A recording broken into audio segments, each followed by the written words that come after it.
Hi everyone, I'm Vicki. Welcome to Make Your Mark Art and welcome to Coming to the Art Table. Today I want to introduce you to a video that I recorded on paint mixing and basically the color theory that I subscribe to when I paint.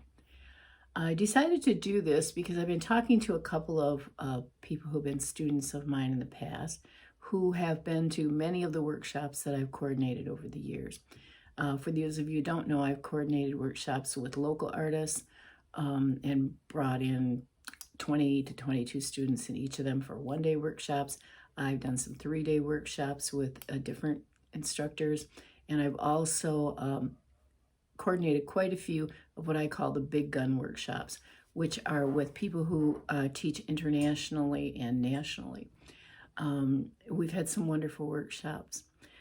These students called to my attention, though, that of all the people, and they've been in most of these workshops, especially the big gun ones, that of all the people they've seen in them, they were the only ones that really knew how to mix color.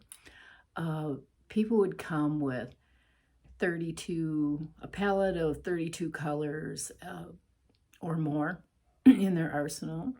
They had a color for every color they wanted to use. However, they didn't know how to mix any two colors together. If they were missing a particular color that the instructor was using, they didn't know what to do. When in reality, all they really needed were the three primary colors, and they could mix any color they wanted, but they didn't know how to do that. And that's not just a minority of people, that is the majority of students that I've seen since I started coordinating workshops in about, I would say 2006 or 7. So that's a long time, and that's a lot of students. The most important thing in painting or in creating even a small little painting, maybe something you just want to do a card, is really not color, it's really design. And that's the bones of the painting. It's your composition. It's what makes it hold together. It's what makes it a stronger painting. And we're going to get into that because every now and then I get the craving to teach because I've taught for probably about 28 years, periodically taking a break to focus on my own work. And right now, that's what I've been doing. I haven't taught for about a year and a half. However, I sometimes really get the craving to start giving out information to people and to assist them.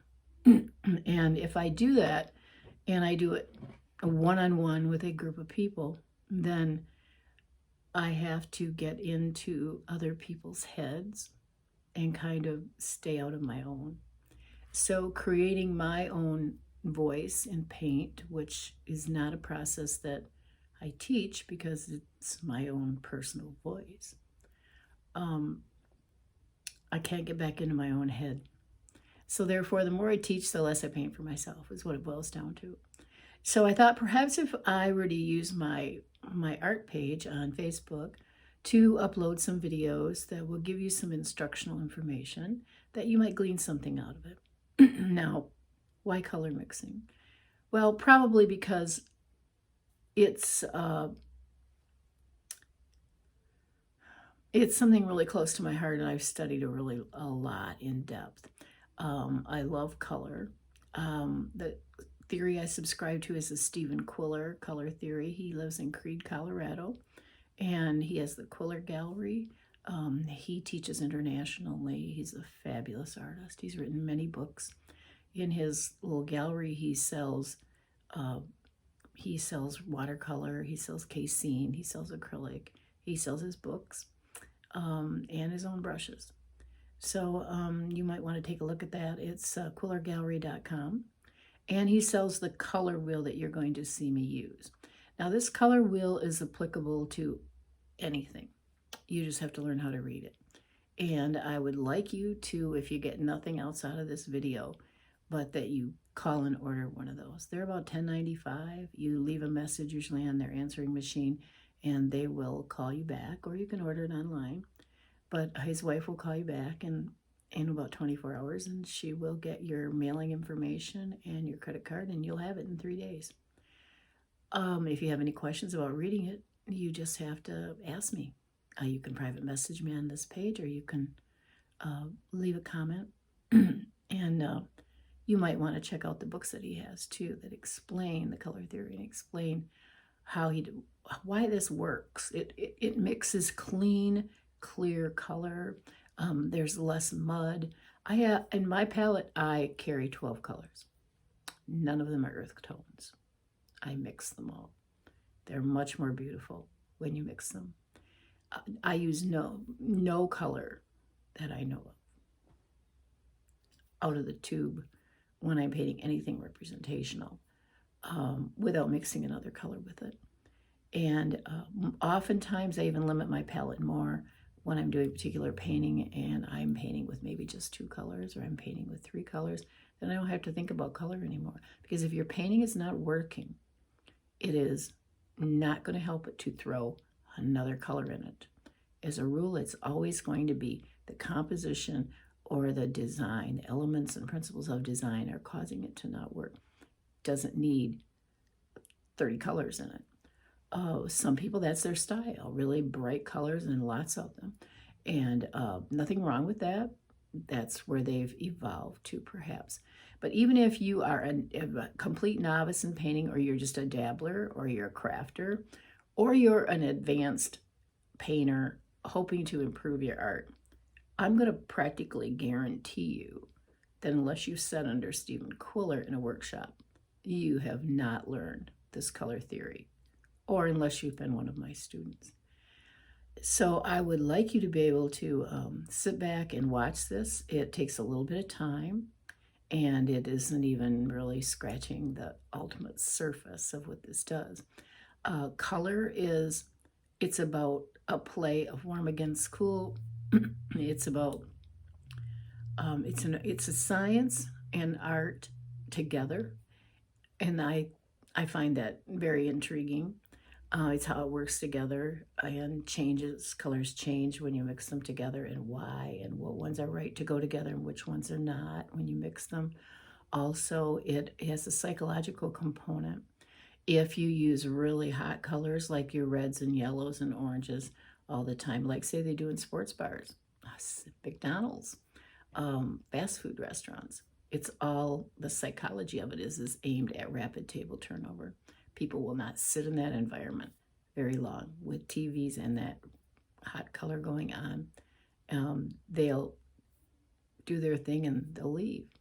Fine dining restaurants are typically done in more blues and neutralized down colors, grayed down colors, muted colors, soothing colors, because they expect people to stay for about an hour and a half and enjoy their conversation and enjoy the atmosphere and relax while they eat. So there's a psychology to color. I have used this color wheel for even figuring out what clothes to put on that day. I've used it for interior design. I had a student who came to watercolor class who was, she knitted, crocheted, and wove, and she spun her own wool, and she dyed her own wool. She already had this color wheel. She was using it to dye her own wool. So it can be used for anything. You just have to know how to read it a little bit. So we're going to get on with the video, and then you will just see you'll hear my voice, you'll see my hands in the demonstration, and then at the end I'll be back just to do a little bit of a wrap-up. But until then, I hope you enjoy this, and hope that you will stay tuned, because there will be more videos coming down the road that will come to you. So thanks. I'm glad you came to the art table today, and that you will be back soon. Have any questions, post them below in the comments, or send me a private message. The only question that gotta rephrase that. The only question that is too foolish to ask is the one that you don't. So let's get on with it. Okay, so here we are with the color wheel that I have made. I've laid out my 12 colors on the circle that I made on this piece of watercolor paper. And I want to tell you what they are, just so you know. Number one, I only use M-gram watercolor. There's a reason that I only use that. It is made an old-fashioned way with honey in it, as a binder, and that's natural, and it's great, and this paint stays highly pigmented and very juicy for a long period of time. Now I'm squirting some water on my palette because the lights are going to kind of dry up some of my colors. But I do use M Graham because I think it's the best watercolor money can buy. I believe it is rated a #1 in light fastness through all of the professional grade paint. I do not recommend that people buy student grade paint, even if you're not a serious painter, because if you think, oh, I will buy the really good stuff that costs more money when I get better, you won't get better. In the beginnings of my 20-some years ago, 25, 26 years ago, getting into watercolor and getting back to my art from having had a secular job, I used student grade paint. It worked well, but it's made differently today. It has more binders and fillers. You will never get the strong pigmentation. They're in skinnier tubes than these. These are 15 milliliter tubes. I probably replace a tube maybe 3 tubes a year, and I use a lot of paint. Plus, if my paint gets too dried up in a palette, I soak it, throw it away, and I use a lot of paint. You'll see that I really load my brush up with paint. If anything, that is one of my downfalls in some cases, is that I use too much paint and I don't have a lot of restraint, and then I end up having to remove some in some places. However, I do not layer paint one layer over another. I try not to go back into a passage after I've painted it because I don't want it to look overworked. I do have a rule in my painting, and that is that I do not use black, and I do not use Payne's Gray. This is called my black zone jar. It's been very full. I have removed some of them. Students have deposited their blacks and their Payne's Grays and etc. in this when they were ready to give them up. Because for projects in my class or assignments, I don't allow them to use it. Because when it's mixed with any of these beautiful colors, it deadens it. Because black is subtractive in watercolor. It never stays velvety black. It just gets real charcoal looking. And then it deadens the passage. And there's a way to make those colors darker that we're going to learn here today that doesn't involve this black. I use black in my paintings, but it's in the form of black line. I don't mix it with colors. I recently took a Zoom class with someone I highly respect. And in his assignment, one of the assignments he had us do a monochromatic color scheme. Now, I'm pretty familiar with what a monochromatic color scheme really is and how to get the many different values that I need. However, he also told the students that they could use black. I didn't quite understand what he was talking about. I was concerned because I don't believe in mixing black into color. And I know that he doesn't mix black into color. He uses it for black line, but he doesn't use it mixing into the paint. So I wasn't sure what he has actually taught them about that. And then when I saw the paintings come in for critique, I noticed that most of the students had mixed black watercolor into their other colors to neutralize them down or tone them down or gray them down, whatever term you want to put it. I'll probably use the word neutralize because the way we do it, it will be, and with this color theory, is that it does kind of neutralize the color, meaning it takes some of the chroma out of it and it tamps it down a bit. So, but we're not going to be using black to do that. So just so you know, that's a no-no as far as I'm concerned in painting. And that goes for when I paint acrylics, as a rule, I don't ever mix black with any of my colors. I may use it in black line. I may use it to accent something. Black all on its own in acrylic is different than watercolor, but I do not use it to mix into any of my paints. That's because I use the same color theory, whether I'm using watercolor, acrylic, gouache, which is like our old-fashioned poster paint, only it's now archival and doesn't flake off, or casein. Casein is made from milk curd. It's what they used to paint the sides of barns with, but now it has a myriad of beautiful colors that dry to this gorgeous matte finish, and when it's completely and totally dry in about 3 weeks, you can burnish it to a low sheen with a soft cloth. It just has the smell of ammonia to it, kind of like a pine sol. It has an ammonia carbonate binder. And I love the paint dearly, but I feel that I need to only use it in the summer when I can have a window open or I can be outside with it due to the odor. And there are people who love that odor. I talked to Stephen Quiller one day on the phone, and I said to him, do you know of any casein I can get that doesn't have this ammonia carbonate binder, because I can't handle the smell? And he said, no. He said, but go, Vicki, I love that color, that smell. I love that odor. So apparently he's used to it, and I'm sure he has a beautiful studio, so I'm sure that he has sufficient ventilation and etc. that he probably doesn't even smell it. Anyway, so the palette I'm going to be using for that is this one. Now this is a little bit unusual from what a lot of watercolorists are using unless they paint outside. I'm using it in the studio, which the person I was taking a Zoom class from would probably freak out if he saw this palette, because he uses only 2 and 3 inch brushes, which I have, but they're just not my thing.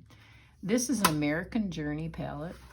American Journey is only made by Cheap Joe. It is great for outdoor. It closes up kind of like the old praying box that we used to have when we were kids, and I always loved that. These are little mixing areas here and here.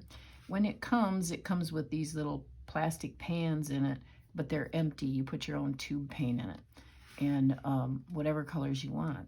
For me, this works perfectly because I get the 12 colors in it that I really want. And I get to place them, all my warms, all my cools, and I get to place them across from each other, which I'll be talking about why I do that and why that's important to me in a few minutes. But anyway, the colors that I have on this circle here, which is going to be the color wheel that I'm going to work on, they start up here with a cool yellow. It has to be cool. So in the manufacturer that I use, normally I'm using Cadmium Yellow Light. I happen to be out of it, so I have Azo Yellow. What's the difference? Azo, it's still very lemony. It is still, it's a beautiful color. It's very transparent. Cadmium colors are considered to be opaque in watercolor, even though you can still see through them, okay? I love cadmium colors. A couple of cadmiums sometimes mixed together, though, the color will get a little murky. But for today's purposes, we'll be using this Azo Yellow. Other manufacturers may make the same pigmentation formula as mine, and they'll just call it a different name. Okay, it could be called lemon. It could be called hands of light. So it just needs to be a lemony color. All right, so it's a cool white. It doesn't look like the sun. All right, and then over here, the next color in my palette, let's open this up so I can show it to you. There's the yellow. Okay, and it's gotten contaminated with a little bit of green, which I'm going to wipe out of there in a minute. Okay, so we have permanent green light on the wheel, which is over here. Then I have Viridian. Then I have Cobalt Teal. Normally that would be green blue by the brand Mary Blue, because M. Graham doesn't make a green blue that I feel is a good product.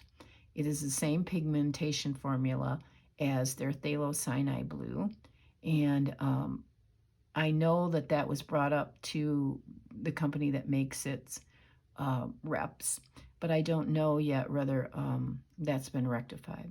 So it was really kind of indistinguishable from Phthalo Sinai, and I won't use it. But I'm using right now Cobalt Teal by Graham, and I really like it. I use that color a lot, and it does the same thing mixing-wise as the green blue does, but it wouldn't look quite this aqua. Green blue, it's a beautiful green blue color. We'll be mixing it.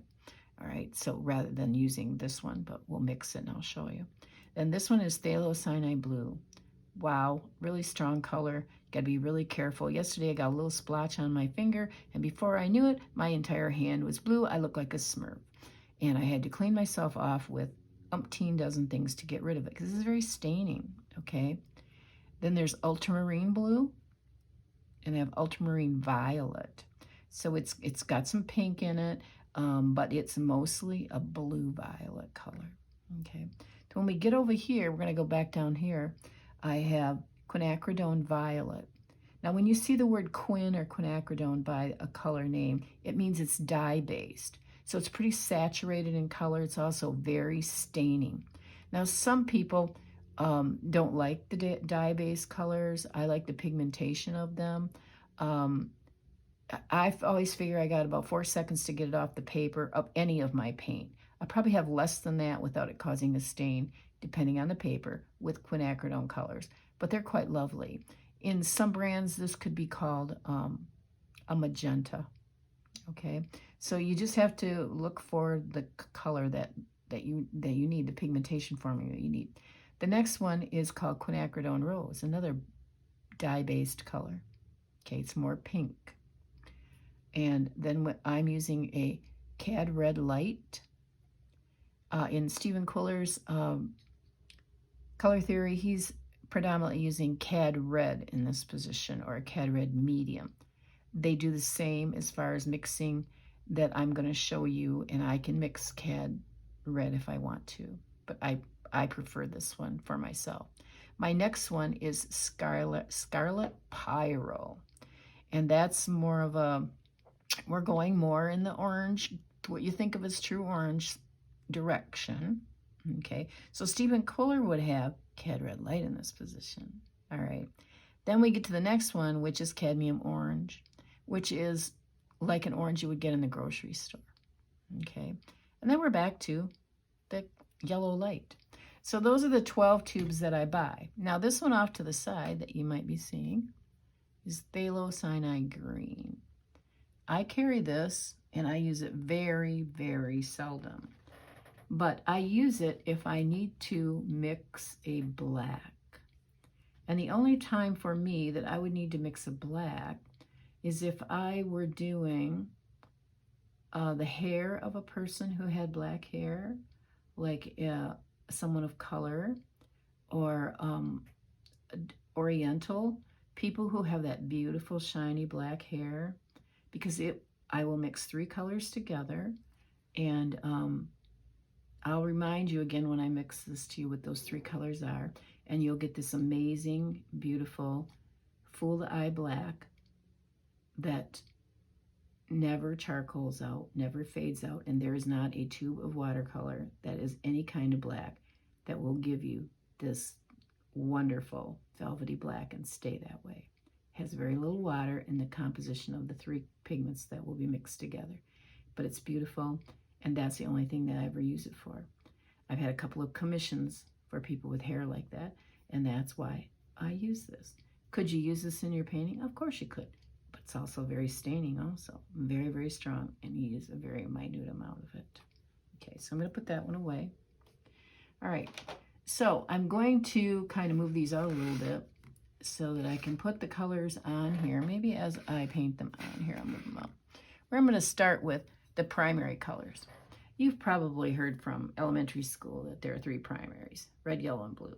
If you think about fast food restaurants, when you go to them, most of them are red and yellow and oranges and blues inside, and that's all created for rapid table turnover so that people won't stay very long, because it has a tendency, those bright colors, to get people excited. It's in sports bars to keep them upbeat, excited, and moving. Rapid table turnover. They don't want you sitting there for a very long period of time.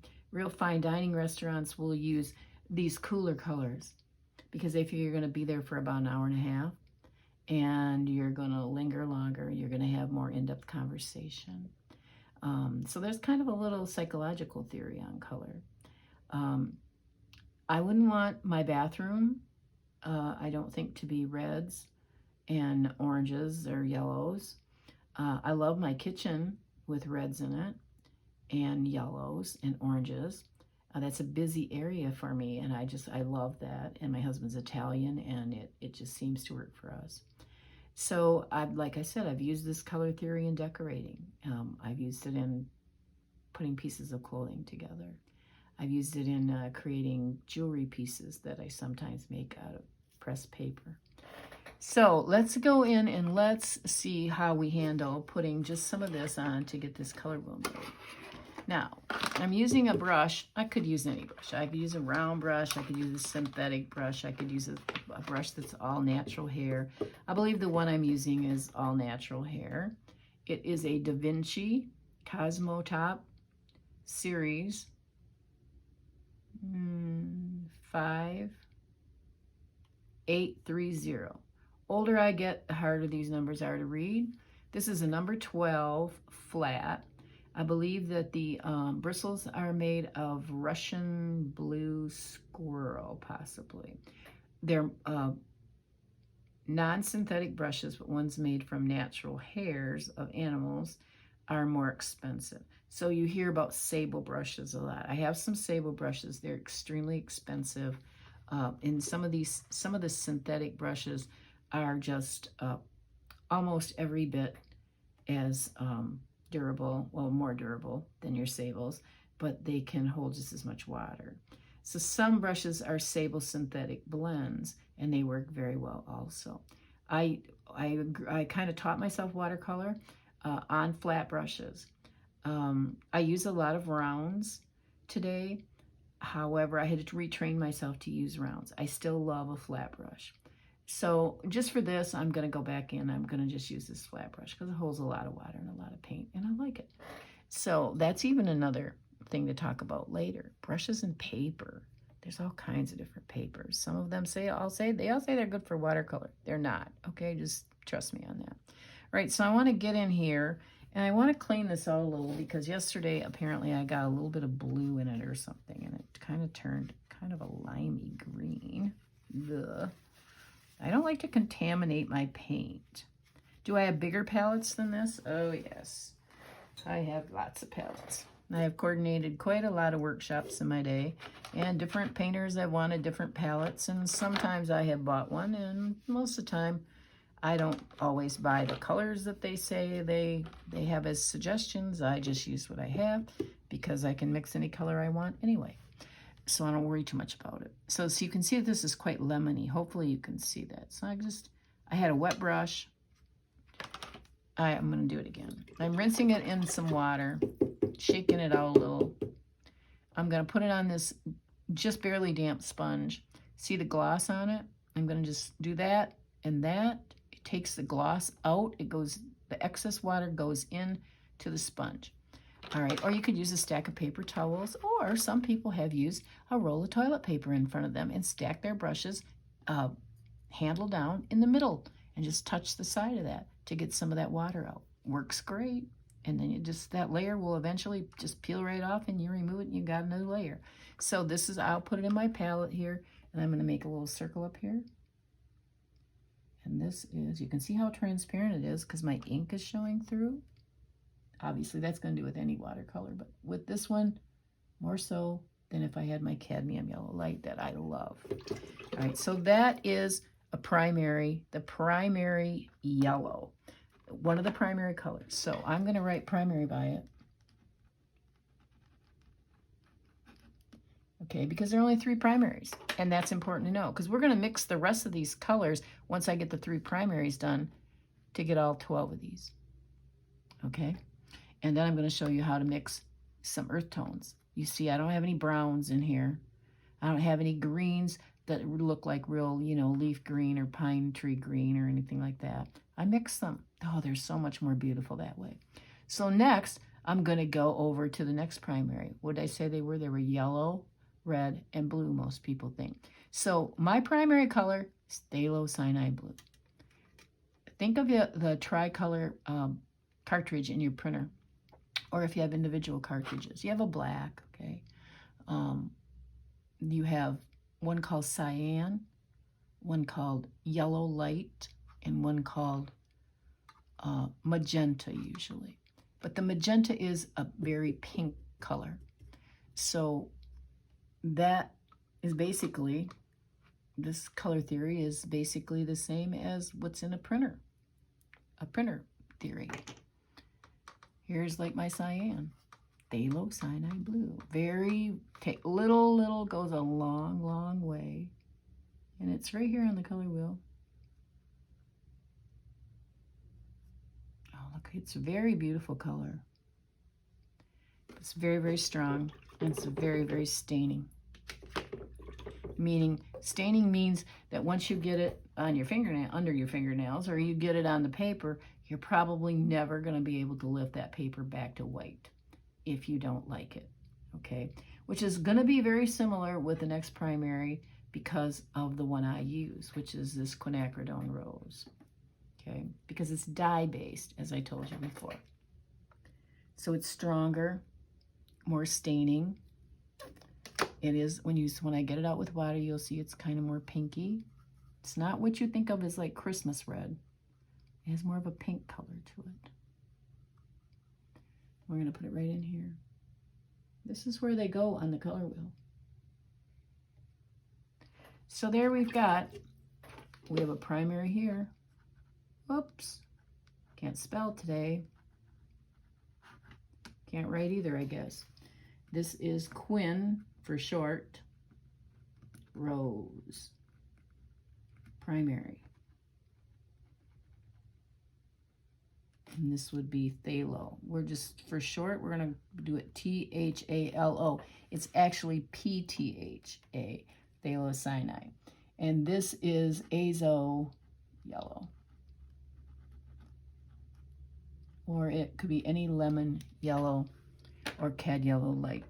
All right, so now we got 3 colors. So I'm going to take these colors and slide them out as we mix them.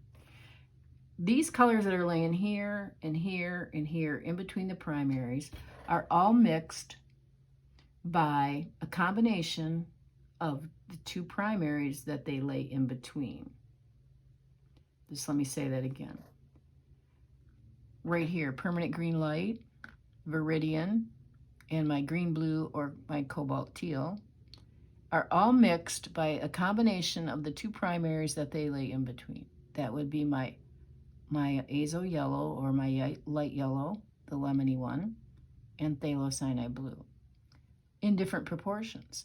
This one, Permanent Green Light, because it lays closest to the yellow, will have more yellow in it than the blue. Viridian is going to be almost 50% of each because it lays right in the middle of the 2. Then this green blue that I would suggest you buy it from either Stephen Quiller in his branded product, or from or by a brand name Maimeri Blue, M-A-I-M-E-R-I-B-L-U,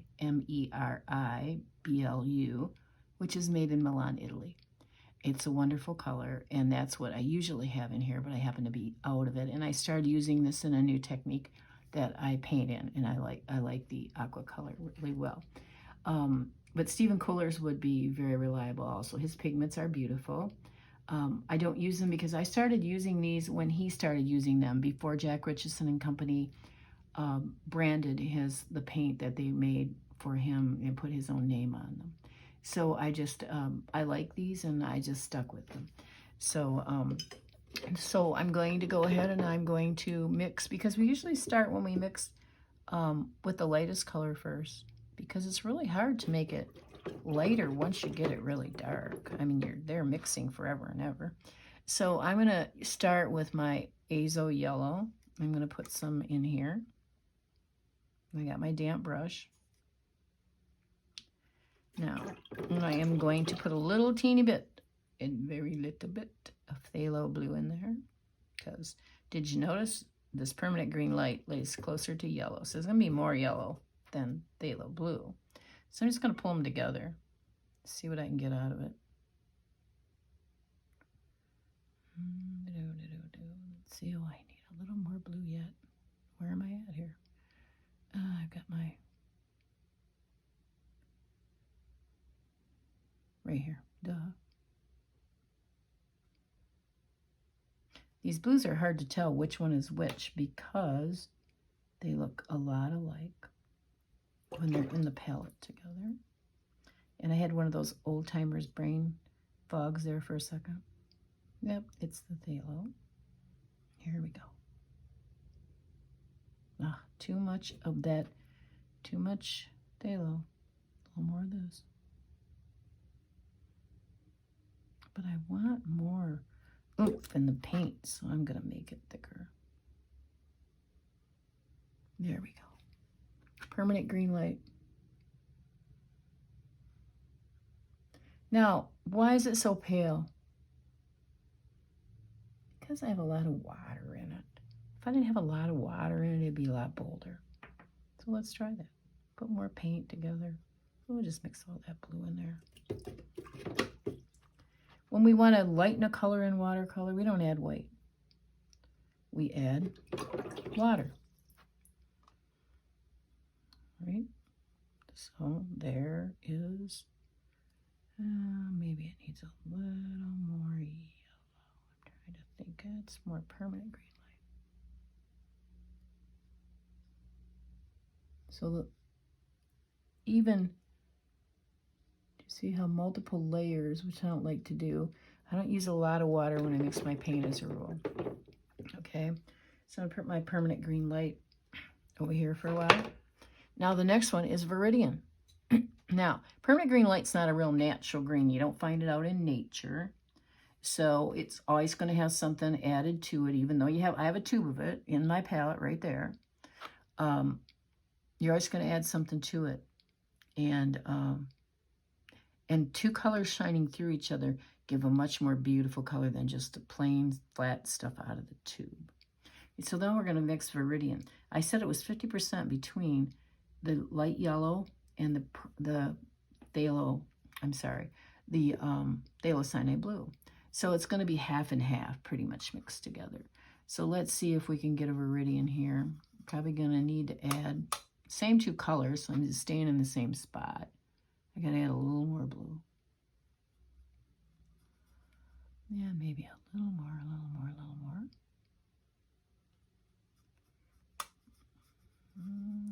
Let's see, that's not exactly it.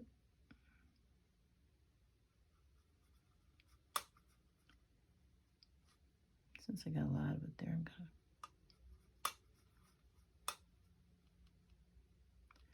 gonna... Okay, now this is gonna be pretty close to Viridian. See how it's a little more blue-green than that is. So I can put a little more blue on it if we wanted. Did I even get any? Viridian is such a beautiful color. However, it has a lot of gum arabic in it for some reason. In almost every brand I've ever gotten. And it tends to, if you put a lot of it in your palette and you don't use it very often, it tends to crumble up really easy and dry out. And then it's of no use to you. And I know that you may have been in classes where the instructor has said to you, take all your tubes and squeeze the whole thing into your big palettes that you're carrying around and let it dry out, and then all you gotta do is squirt it with water and add some water to your brush and it'll be good for the next 25 years. Are they right? Yeah, they're right. You can use it for 25 years. Will it be any good? Won't look good because it's always gonna be reconstituted paint. It's always gonna be very thin, very watery because you gotta use a lot of water to get any kind of paint to come off onto the brush. Therefore, it leads into doing layering. Put another layer on, put another layer on, put another layer on to get it really dark. And tube paint was never formulated to be dried out in a palette and then have water added to it. You can buy watercolor that's already in cake form. That was formulated to be that way. What would you rather have? A freeze-dried tomato that you add hot water to and let it sit before you ate it or used it, or a fresh one off the vine that the juice goes running down your arm? Same goes with a peach. Would you rather eat a freeze-dried peach, or would you rather eat a nice juicy one that when you bite into it, the juice goes running down your arm? I don't think I need to answer the question for you. Oh, that's turning even more green. Look at that. I guess I maybe better put a little more phthalo blue on. Oh, that's not phthalo, that's ultramarine. Duh.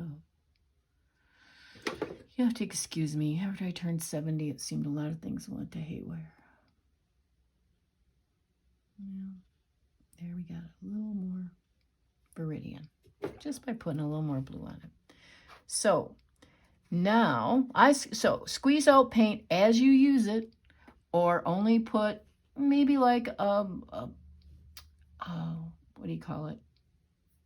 You know, a joint full of your finger from your little finger of it in a palette, in a well, in a palette at a time, and then use that. If you're using gram like I am, you can leave paint in here like this and just squirt it about every 3 days a little bit with a mister. It'll stay moist. And then if you do it about, 15, 20 minutes before you're going to paint, it moistens up and it's nice and gooey and fresh. So it's not a big deal, but not the same with other paints. Right, so now I want to make this Cobalt Teal. It's the closest to the blue, so it's going to have more of the blue in it than the yellow. Okay, so over here I got this chunk of phthalo. Okay, however, I'm going to start with a little bit of the yellow. I'm going to put that over in here again, because that phthalo is so strong. Now, it might be a little harder to get the Cobalt Teal than if this were the blue-green color. So we're going to shoot for the blue-green color, because this has got some, I want to say it's got some titanium white in it, and that's why it looks more aqua-ish.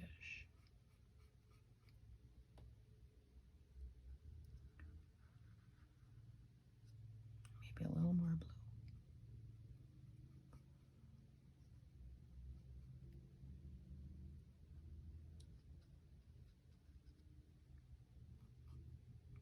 Notice how I can just lay that blue over it. It'll kind of ooze into it all on its own. So there's green blue. Okay. Now, could it look more like aqua if I put water into it? Oh yeah. I'll put some next to it so you see. See that? Gets more like aqua because I just lightened it up by adding water. How pretty is that? Okay, there's our primary, Phthalo Sinai Blue. Okay, let's label these before we forget. Permanent, light green. And this is Viridian. And this is green blue.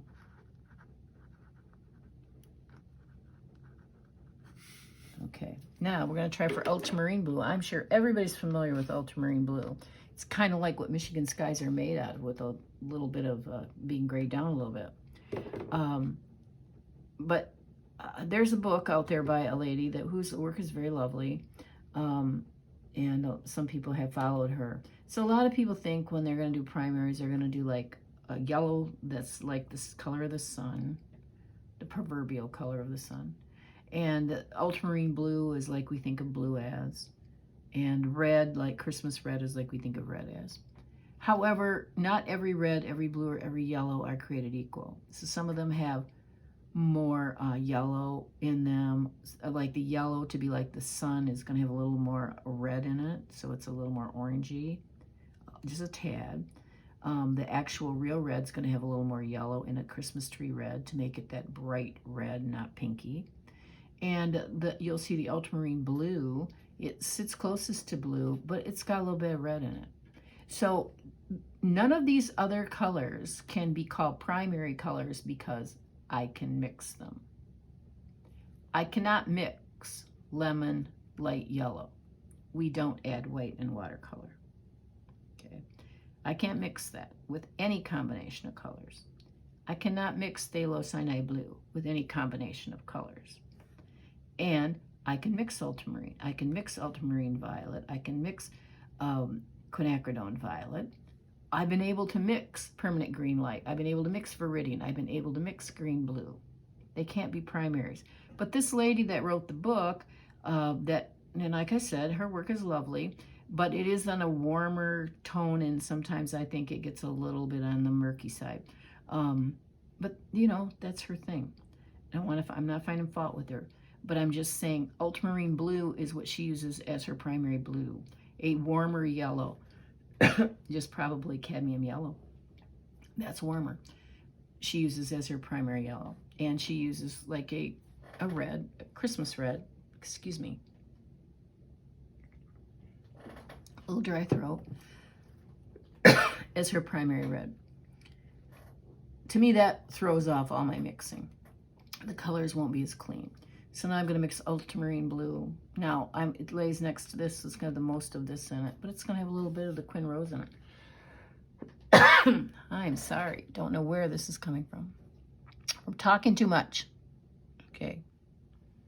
All right. Now, as you can see, whoa, I got a beautiful purple there, don't I? But that is not Ultramarine Blue. Why is it so pretty and purple? That could be a color that we want to mix, right? See what we put together? It's because it's got more red in it than the blue. So if I put some more blue in it, you can see that I have got Ultramarine Blue. Why is it light? Anybody know? Because I have a lot of water in it. I can make it darker by not having so much water in it. See that? Just when I drop that in there, how it goes darker. I can make it even darker than that without adding any other color to it, just by alternating the amount of water. So then the next one is going to be Ultramarine Violet. Now, it lays halfway between the red and the blue. So it's going to be pretty much 50-50. You can see on that wheel it lays. There's one color in between each of them, so it's halfway. So that tells you it's like 50% of this and 50% of this one. So I'm putting this red in here again. I'm going to, got to get some more red because I've got ultramarine. We'll just go with purple first, and then we'll take it down to Ultramarine Violet. What does that sound like? Ultramarine Violet. A little on the violet side, but really more blue, right? And I may have a little too much blue in it. No, it's pretty good. So here we go.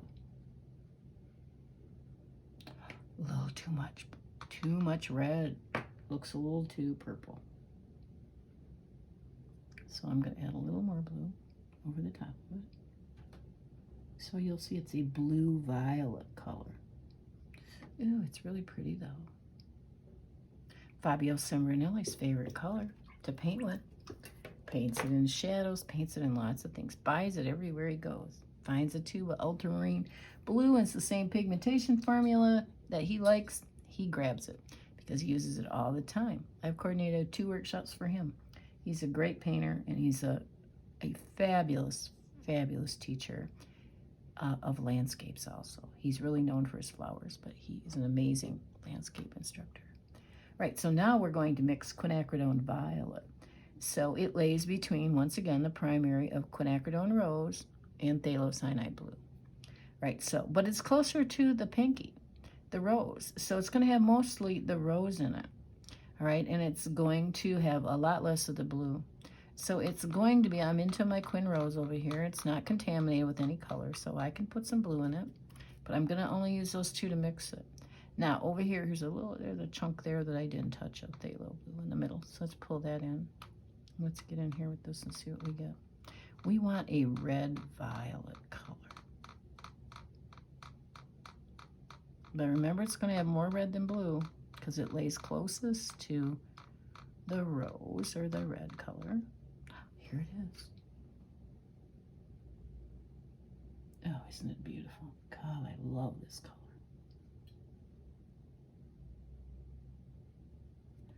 So there is your Quinacridone Violet, or red violet color it could be called, I suppose. And we still only use these 3 colors, remember? All right, we got 3 more to go. So we've made 9 colors out of these 3 colors, 9 of the 12 that I carry in here in my palette, and yet we've only used the 3 primaries. Any color I want to mix, I could mix that you can throw at me, with the exception of Daniel Smith's designer colors, which I don't agree with because I like the true organic minerals and pigments that go into regular colors. So other than that, I can mix them all if I had the time. So next I am going to go here to my Cad Red Light, or Stephen Quiller would have Cad Red Medium probably in this spot, which it'll work fine for mixing. But I love Cad Red Light, and it works there really good. So it is right there in my palette. Okay, so that's what I'm shooting for. Now it lays in between Quinacridone Rose and my light yellow. So I'm gonna, for these three colors here, because they all lay in between the yellow and the rose, I gotta mix the yellow and the rose together to get them. So I'm going to start out with, it lays closest to the red, so it's gonna have mostly the red in it. So here's a clump of red here yet. Let's just put it over here. I say red, but it's really rose. I apologize for that. As long as I don't get you mixed up there. Now I'm gonna take some of this, didn't rinse my brush out good enough. I got some of that red in my yellow. We'll pick it out because we're using it anyway. And that's a little too orange. A little more red, because it lays closest to the red, so it's gonna have more red in it.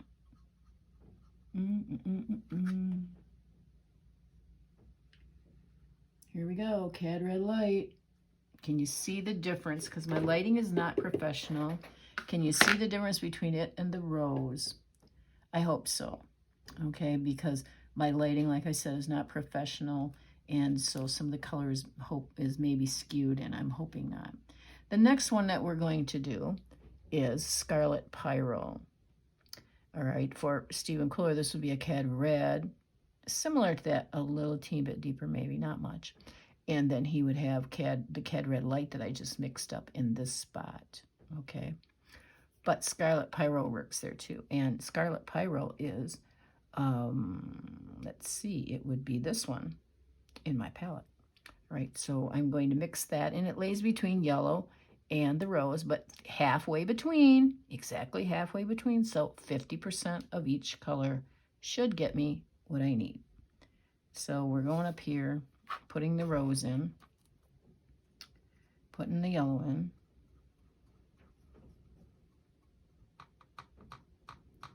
Oh, wow, look at the color I got there.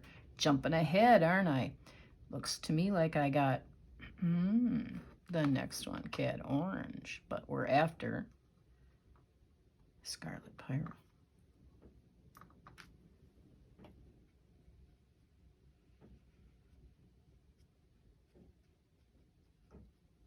Looks like I need a little more yellow to me for some reason. So the camera can pick up the difference. There we go. It's a little more orangey. And then as we go into Cadmium Orange, it lays closest to yellow, so we're going to have mostly yellow with a little bit of the Quin Rose in it. Oh, it's running down. Let's see, get you back up there. Gonna need a little more yellow.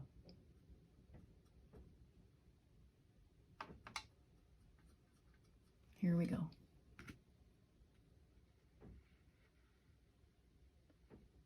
Now that could be even more orange if we wanted to.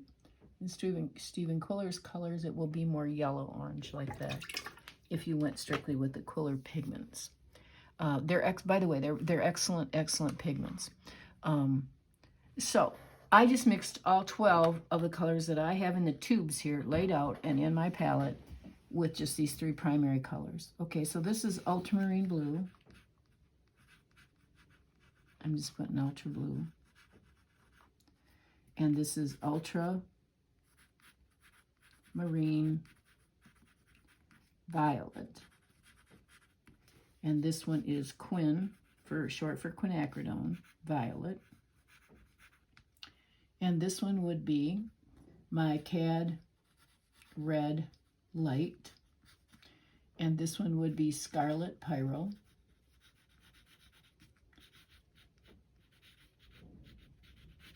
And this one would be Cadmium Orange. Okay, now, in the course of this, we have a primary, 3 of them, primary, in the primary. Now there are also secondary colors. All right, so we want to label which are secondary colors. Why do we need to know that? Well, there are painting schemes that you can paint in, and you need to know because you have one primary triad, which is where you just use all the three primaries, and it's only paints you use, and you have to decide. You can get any color you want with those, so you got to decide, do you want it warm or do you want it cool? And so you mix with certain ones. But first I want to get you what the secondaries and then the intermediate colors are. So secondary colors are colors that are halfway between the primaries, exactly halfway between. So this one here that I had as Scarlet Pyro would be a secondary. So we can put a 2 in it. Primaries are number 1. Okay. Then Viridian would be a secondary. That's a 2. And then Ultramarine Violet would be a secondary. So this is secondary. And this is secondary. All right.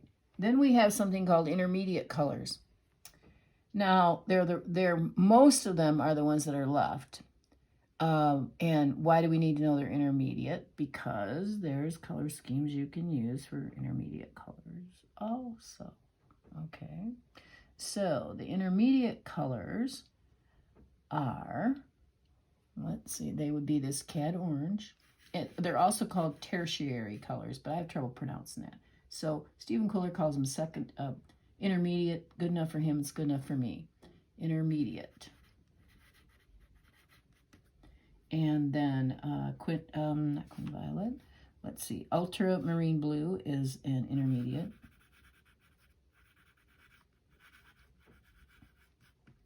Actually, Quin Violet is an intermediate color. I'm sorry, I don't know why I said that. I had something else in my head. Sometimes my head goes to different places.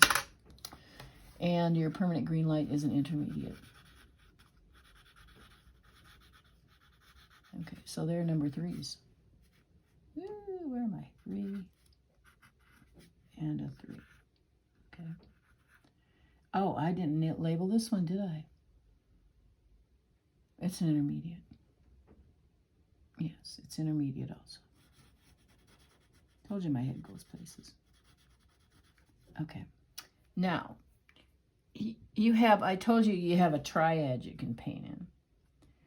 But you need to know first what's warm and what's cool. So the cool colors are considered to be Viridian through Ultramarine Violet. Cool colors. And then the warm colors are all considered to be this light yellow, lemon yellow, through Quin Rose. Warm colors. Why do you need to know that? Because if you want to paint a scene in Mexico and everything is bright and hot looking, or you want to make it seem like it feels really warm when people look at it, you're going to use a lot of those warm colors. All right, if you want it to be cool, think of blue cool water, and you're going to have probably more of a soothing color scheme. All right, but you'd use these colors. Now, that leaves a couple of them out right here. That leaves Quin Violet and Permanent Green Light. Now, they're not considered warm or cool. They're considered neutral. Why? Now, those two are considered neutral colors because if you put them with the cools, if you put Permanent Green Light with the cool colors, it looks cool. If you put this violet with the cool colors, it looks cool. All right. If you put that color with the warm colors, it looks warm. If you put this one with the warm colors, it looks warm. So it's considered neutral.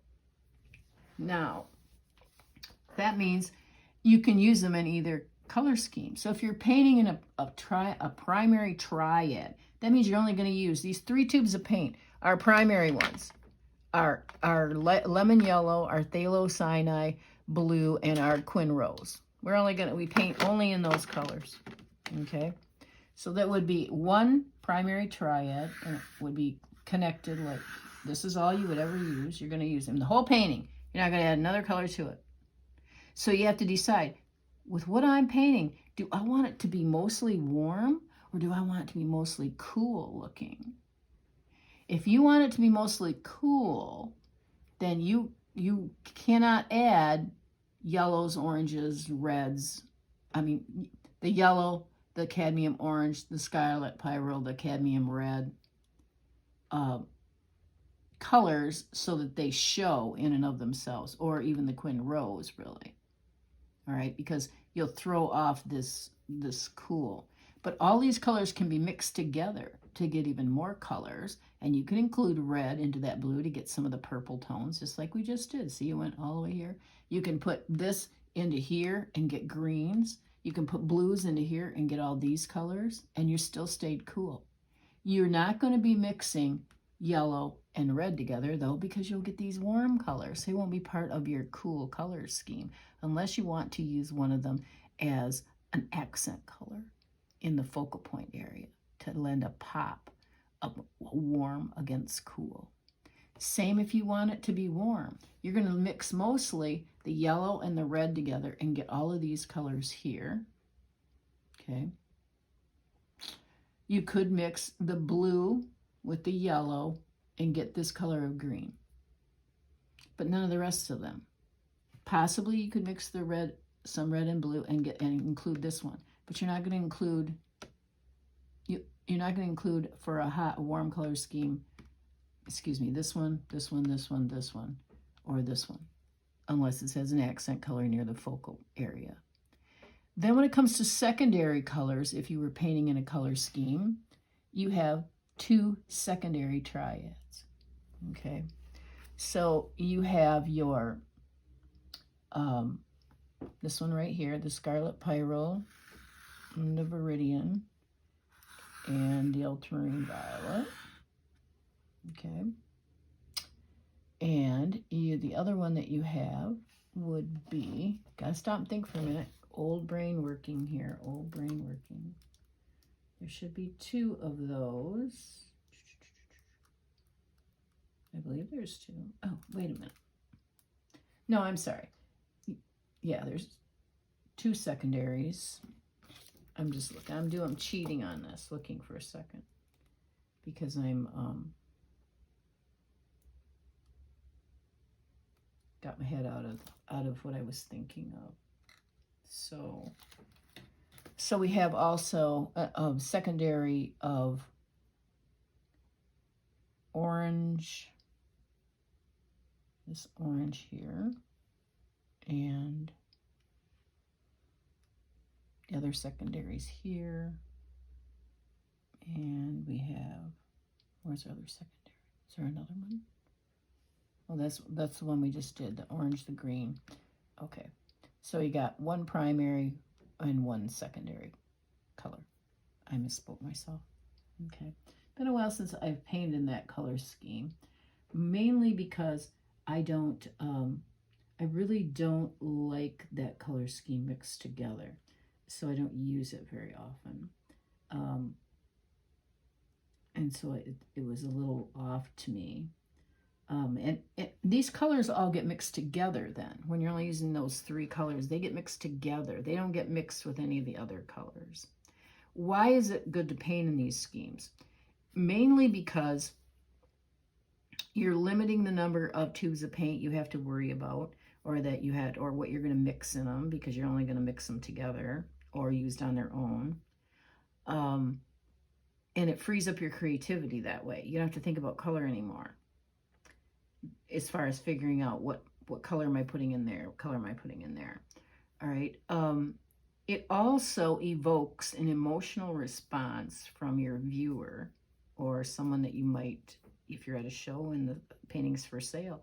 A primary triad can really evoke an emotional response, and it'll draw people right in to look at it, because it's kind of like seeing something they haven't seen before, when you really know how to work this color theory.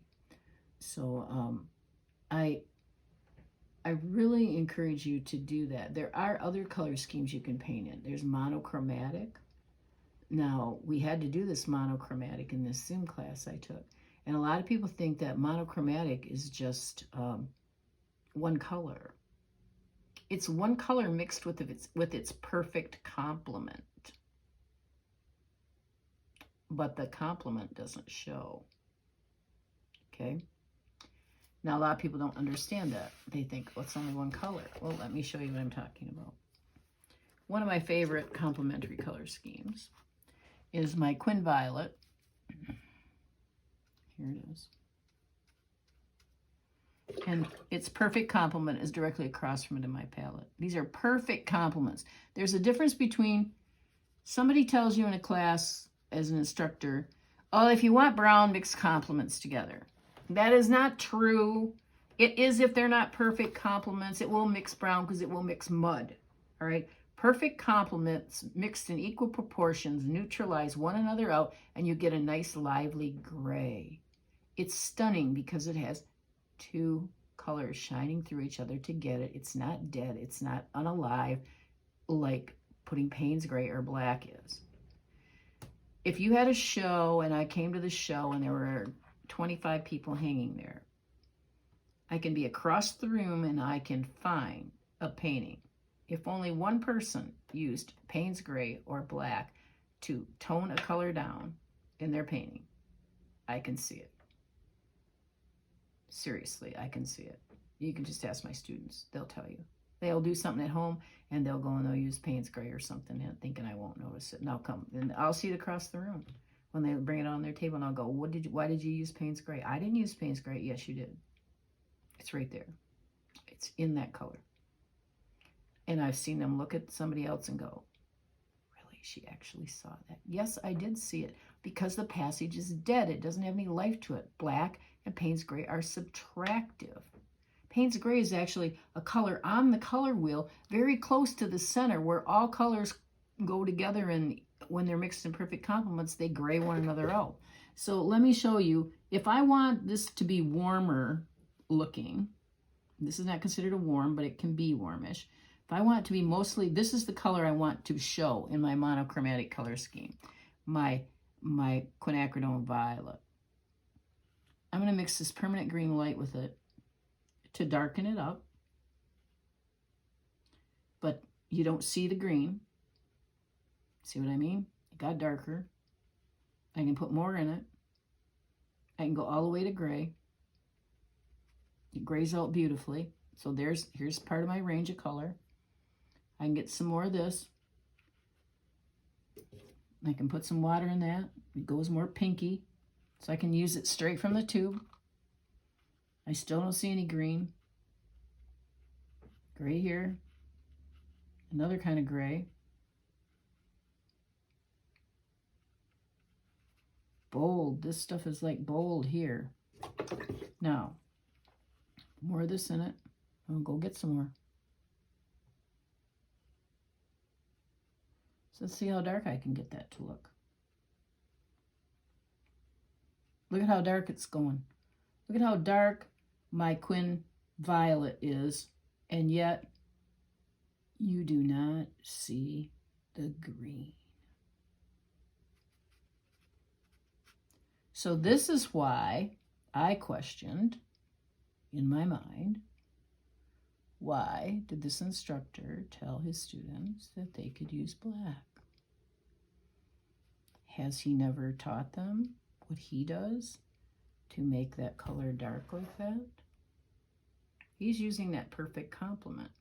He knows how to do that. But I questioned that in my head, not to him, because I respect him. See the nice lively gray? Look at that.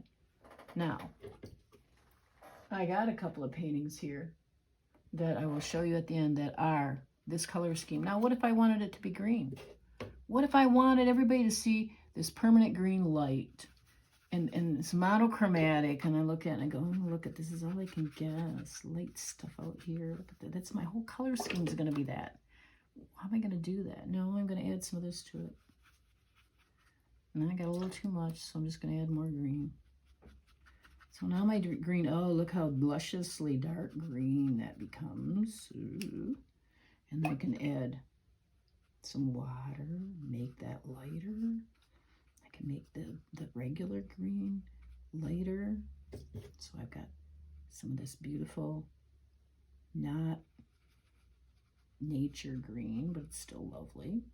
That's some red showing, so I'm just going to put a little more green over it. Got almost a black here. Look at how I can get that to be really this beautiful light gray. Now look at that. So that's a monochromatic color scheme where the green is showing and my Quin Violet won't show. That's a legitimate monochromatic color scheme. It doesn't just have to be one color. What if I added black to it? What would happen to it? Well, it's gonna go blacker, it's gonna get darker, but when it dries, it's going to look dead. It will look different while it's wet, but when that black dries in that color, it's gonna go flat because it doesn't have two colors shining through each other to have gotten it. So that's why I use 12. Quinacridone Violet and Permanent Green Light are perfect complements of each other. There's not too much yellow in this one. There's not too much yellow in that one. There's not too much blue in that one. So they neutralize one another out to be these lovely, lovely gray colors. And this could be more gray. Hold on, I'm getting too much green, red in it. Here, we'll go up here. Look at this. See the gray I got out of it? See that gray? Why is gray important? It's important when it's beautiful and has two colors showing through it, because the human eye needs a place to rest in a painting. And so it's drawn to large expanses of white. So there are painters who are masters of that white space. Edgar Whitney, Frank Webb.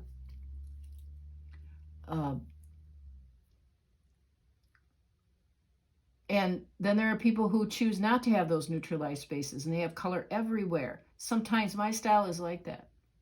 But I know how to put that there if I want to, or I do leave white, the white of my paper or my substrate.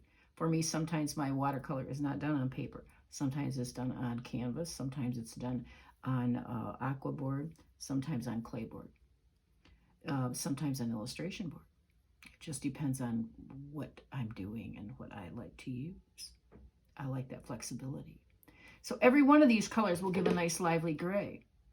Okay, you don't believe me? Let's see. I gotta find another piece of paper.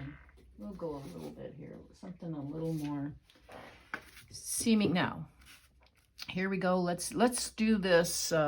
Let's do the Ultramarine Violet and the yellow. This has got a little bit of orange in it, so hopefully it's gonna be okay. It's still lemony looking. Okay, so we're good. And here's the Ultramarine Violet. Whoops, it's very transparent. Ultramarine Violet is very, very, very transparent. It is not one of my favorites because it is so transparent, but you know, it's Fabio's, and he obviously is a better painter than I am and makes a lot more money than I do. Okay, so let's get some of this in here, and I want to get some so it's sitting on top of the paper, so I got something to pull it into. Now you're going to see this amazing thing happen. That's so cool. Look at this. It goes to this wonderful green. Look at if you wanted to get some great sagey green colors. Ultramarine Violet and this lemon yellow. Now, if that were a warm yellow, like the sun, or just cadmium yellow, not cadmium yellow light, you wouldn't get these beautiful shades of green. So look at this, with more yellow in it. Look at, now, will it go gray? Mm-hmm.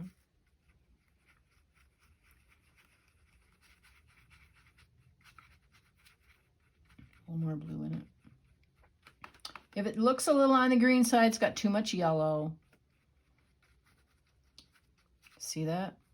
Went to a beautiful lively gray. A little bit of green. Could be my lights. It's getting dark outside now.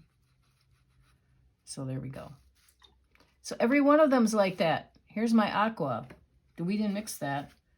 but it would be blue-green in there. But across from that is my Cad Red Light, right here. When I pull those together, look at the gray coming already. Green blue do the same thing with that color. Isn't that beautiful? Nice lively gray. Got a little bit too much orange in it, then it'll turn a little browny looking. So if it's a little too brownish, you say, well, that's not really gray, that's more brown. Just add a little more of this and don't be so persnickety. Okay, so every one of these will give you a nice lively gray. Or something on the way there. The something on the way there is kind of cool. Because look at, this is my range. If I was only painting with these two colors and they were both going to show, I would have to decide that one of them was going to be dominant. So there was more of it than the other, or it would look unbalanced. So just look at this. This would be my range of colors I could get here. It would be great. I do this on pieces of paper before I start to paint and say, oh, look at, see, I'm going to be able to get that range of color if I use this color scheme. Ooh, and see how nice and dark. Look how dark I can get that gray. Can I get it as deep as I got that that Ultramarine Violet stuff and the green? I don't know. Let's try it and see. I don't usually go for making it that dark, but we'll try it. Look at that. It's getting pretty dark. Looks a little brown, doesn't it? What's that mean? It means I don't have quite enough of this in it. But look at how deep of a teal I got. And oh my God, I didn't add any black. I didn't add any Payne's gray. And it's alive. It's alive, because watch when I do this. Drip some water. They'll start to separate a little bit. We'll see a little bit of orange coming. That's even more beautiful. Every one of them will do that. Every one of these are perfect complements of each other.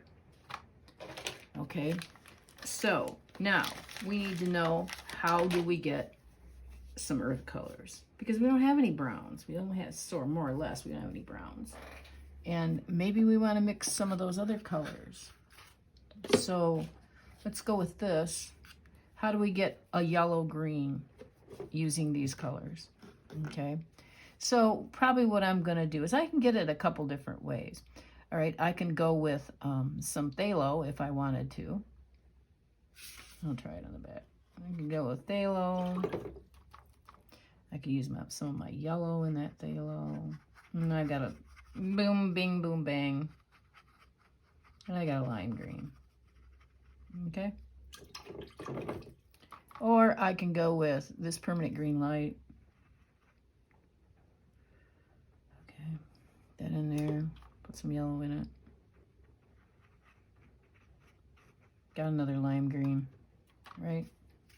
So I didn't go with complements, but on the Quiller wheel, which I guess I didn't show you yet.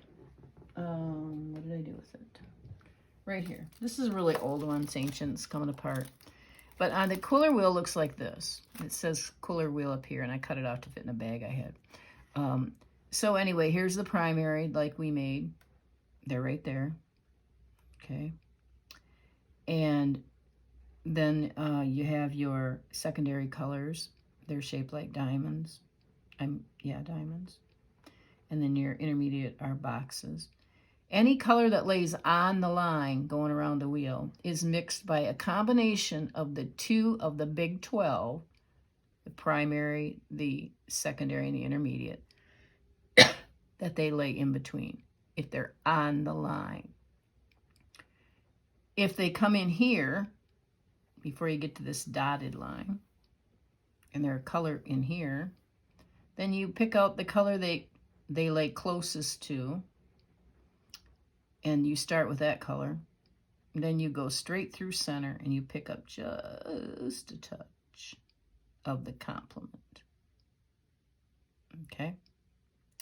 Of the perfect complement. Going right straight through center. We go like this. This one would be Ultramarine Blue. So you'd pick up a touch of Ultramarine Blue. Okay? So you do that with all of them. Lime green's a little different. How would we do gamboge? Some people carry gamboge. You can make gamboge. Where's gamboge on this wheel? Let's see, gamboge is... Oh, it's right here. It's laying on the line. That means we're going to mix the yellow and the cadmium orange together. And it lays closest to yellow. So we're going to start with yellow. All right, and then we're going to put some cadmium orange, which is right here, right over here. And then we'll try pulling them together and see if we get gamboge. I think we already got it.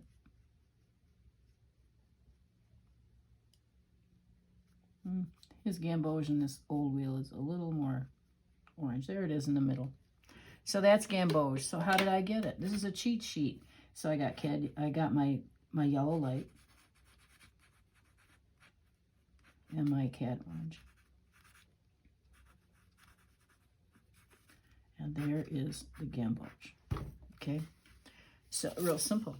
Okay, what about yellow ochre? Yellow ochre's right here on this wheel. All right, it lays the closest to that cadmium orange. So I'm going to take the cadmium orange, a splotch of it here. And it's not on the line. It's in the circle. It's inside the circle, yellow ochre. It's not on the line. All right, so I'm not putting that yellow in it. Whoa! You say, that's weird? That is really weird because I could swear that yellow ochre has yellow in it. Well, we'll see if we can make it without it. If we can't, we'll add a touch. But we go straight through center. We pick up a little bit of the Ultramarine Blue. We put some here.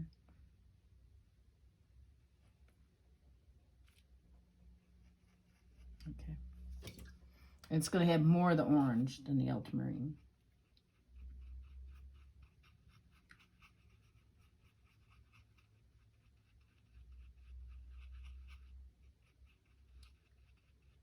And I got to tell you, I lied. You're going to have a touch of yellow in there to get yellow ochre.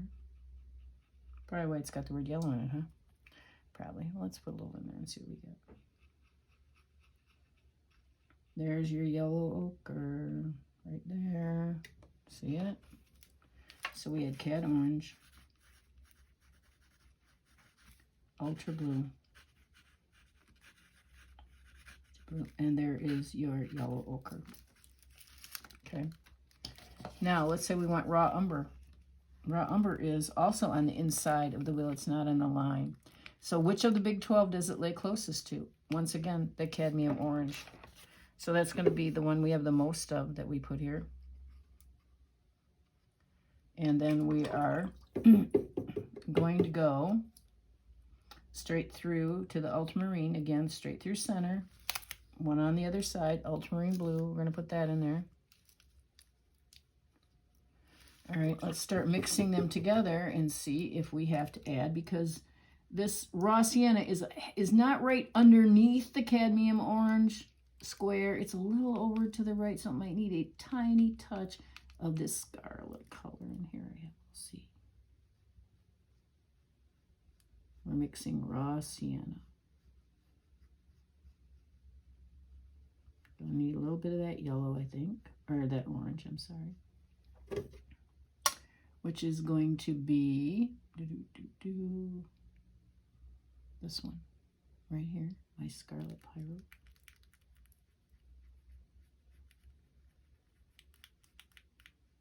Didn't get quite enough.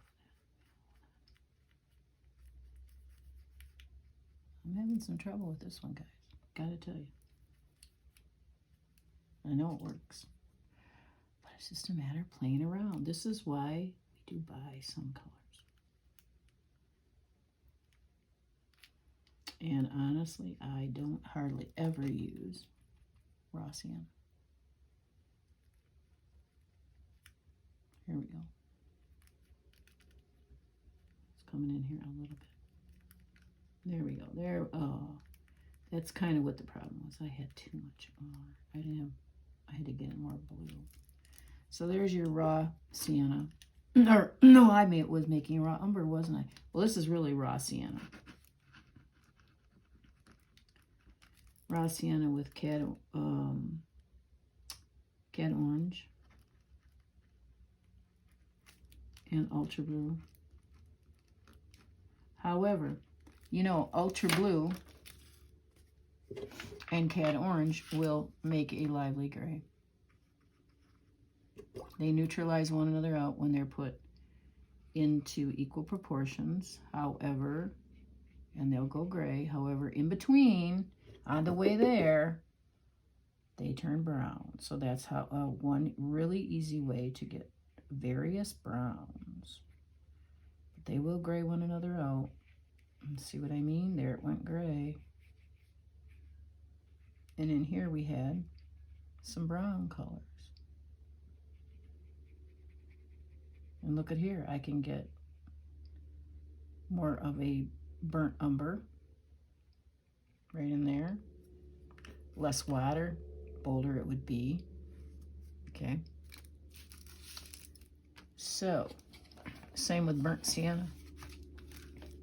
Burnt sienna is, it is right here. So it's closest to this one, this orange, which is my Scarlet Pyro. And then I go right straight through center and get Phthalo Sinai blue. Some of that down here. Now this should go considerably deeper. Look at the brown. Oh, and it's a beautiful brown. I mean, look at that.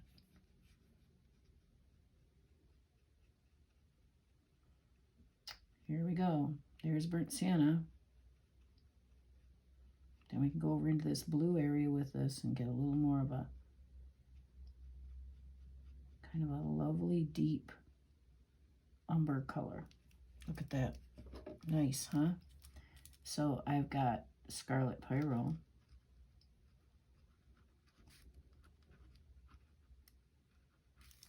And Phthalo.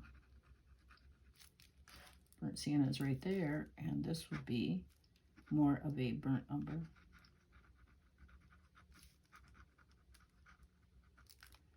Now, when my students take a class with me, and we do 2 days straight of color theory, I have them do these little card size cheat sheets with mixing these earth tones. And then we punch a hole in them, and we have a ring that like goes in a binder, and we hook them together, and they throw them in their art bag. So that when they're painting, or when they go to a workshop, or they come back to class, they're not trying to figure out all the time. I gotta go, well, I want them to learn to read the wheel, but they ought, let's say they're on the spot and they're in a workshop and they don't want to feel like a fool that they don't have any browns. But all they gotta do is pull that little ring out, and it'll show us what color did they mix together and how did they get that. And then they know what to mix together. My students called it to my attention that when they took the big gun workshops that I coordinated, that the bulk of the people that came to them, with the exception of them, had 32 colors or more with them in their palettes and had no idea how to mix color. And they did. So they knew they had gotten something that other people were not getting. And that's the important part, is that you learn how to do this.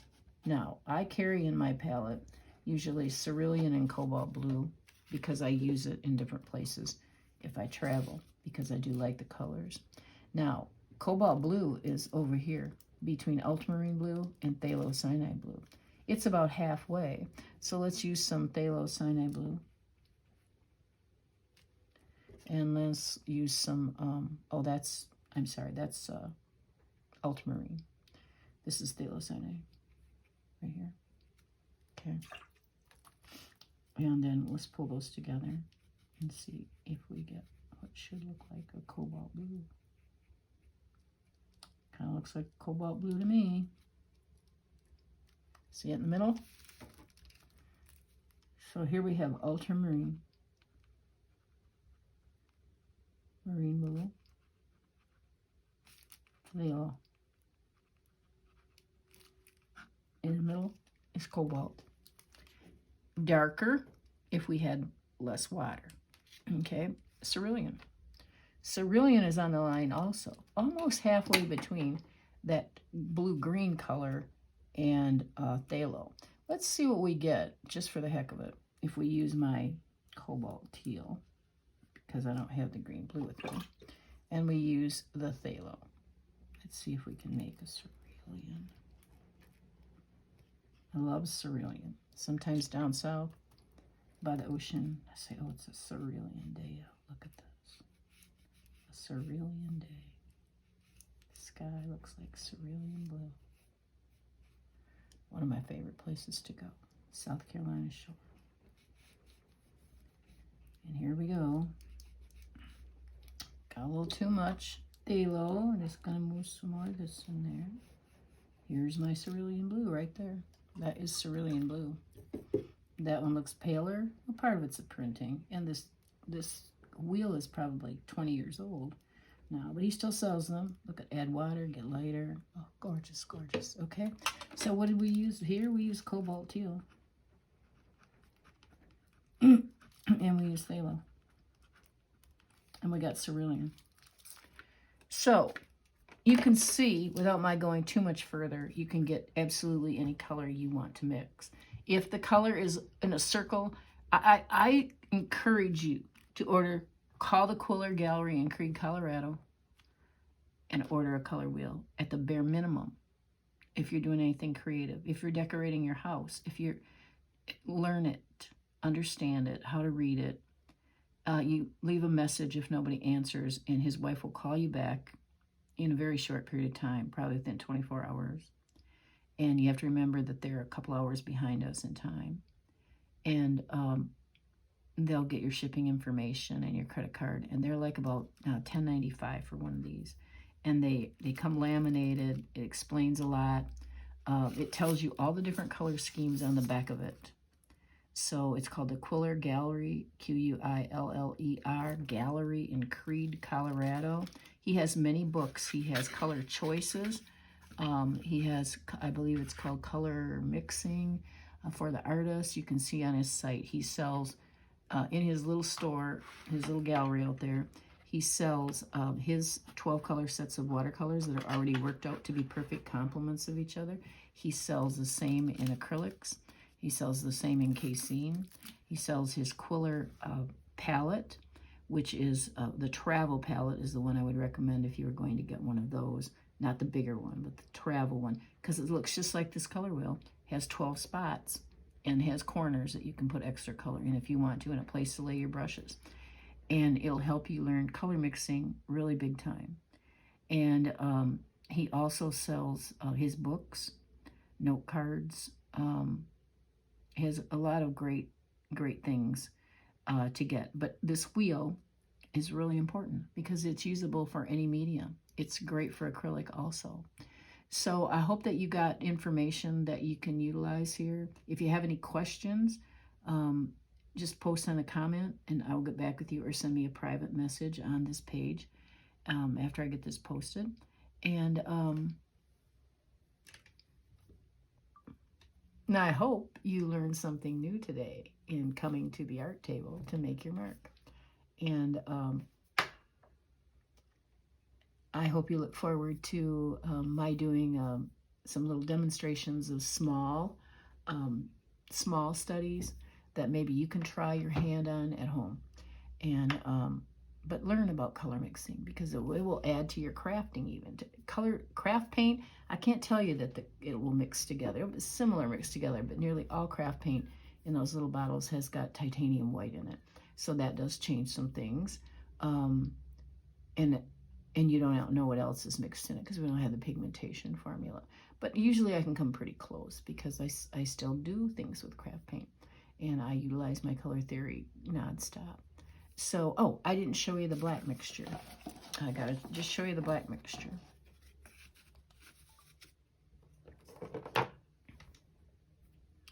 Okay, so the black mixture is, let's see, this isn't gonna be the right label, but we're running long here. So this is the black mixture. In case you wanted a black mixture.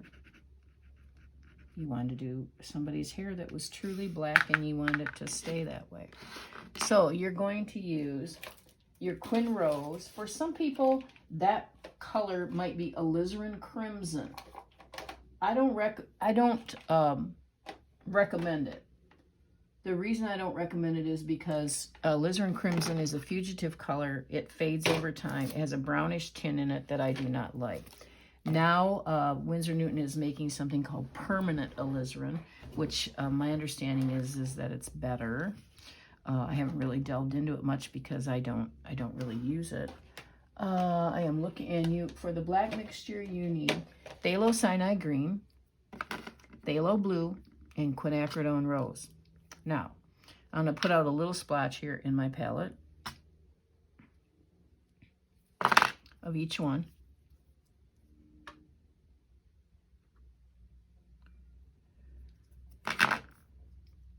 I did a painting of my dog. He's a min pin. So he's black and tan, or actually butterscotch. And I used this mixture on part of him, and there are parts of him that I used burnt sienna with ultramarine blue and sometimes phthalo blue and burnt umber together to get a really dark, fool the eye. But this will give you black. So you take some of this, you're going to take a little bit of this, you're going to put them together. Now, I hardly have any water in this because you don't want any water. I mean, this is like, yeah, can you do a big expanse of this? Oh, you betcha. Now you can see, if it looks blue to you, or it looks green, or it looks red, that just means you don't have enough of the other color in it. So you go back, and now you don't add a lot of water to spread it out. You just keep going. If you want to vary it, and you want some of those other colors to show, you can do that by just rinsing your brush out and taking a little bit of this and going, oh, see, you can tell there's a little, some of that blue and some of that green are in there. Do you see that now when I bleed it out? But look at the center. I get a little more red.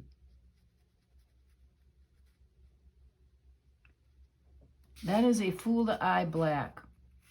It will appear, if I hadn't bled this out, this would appear to the human eye about as black as you can get.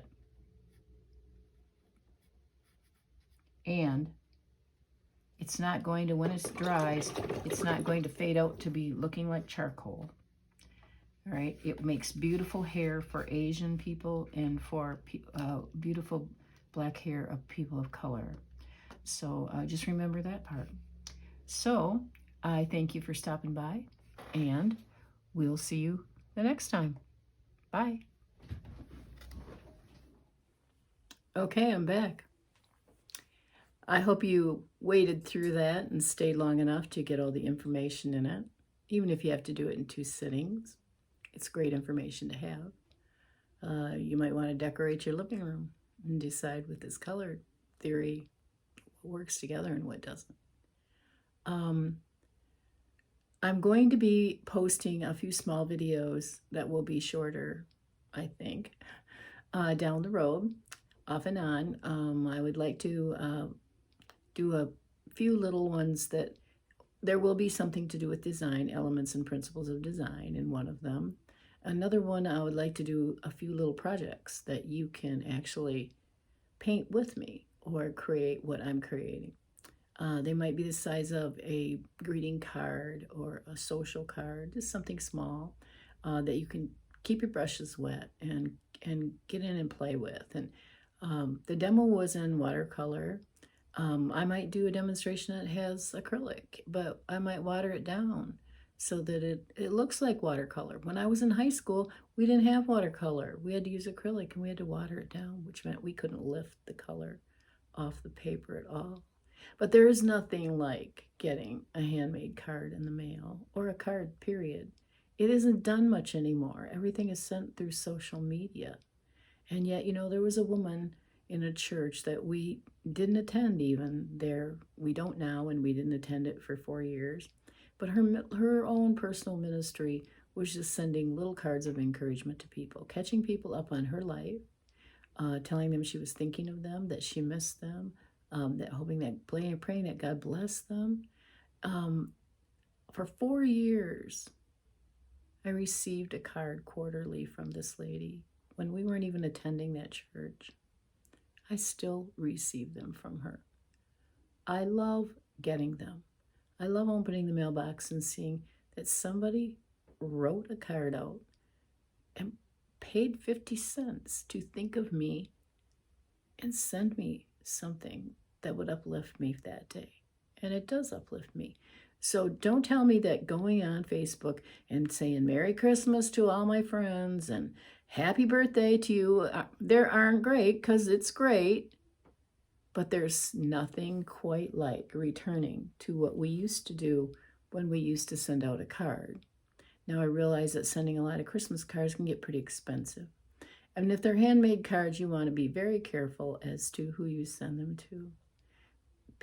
Send them to people that you know will value, that you hand created it.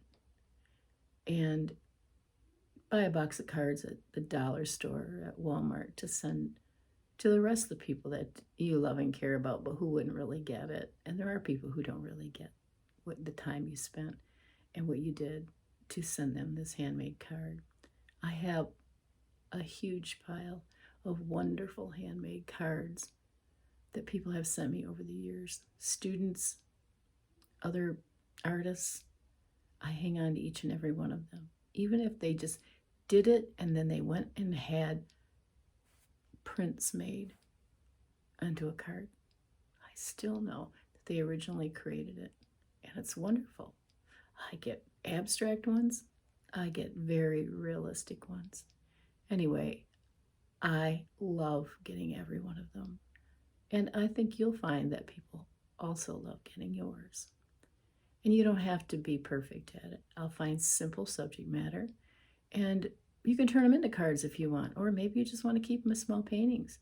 The great thing about doing a small painting is that if it fits inside like an 8x10 mat with a 5x7 opening, or an even smaller opening than that, you can send a card with a mat, and they can go and buy a pre-made frame at Walmart, and they can keep it from year to year and just bring it out. If it's holiday oriented, just bring it out during that holiday. What a great little thing to have. That'll always be a memory of you. Leave something of you behind, something great and creative and wonderful that says how much you love and how much you care. So I'm going to say goodbye for the day and try to get this up.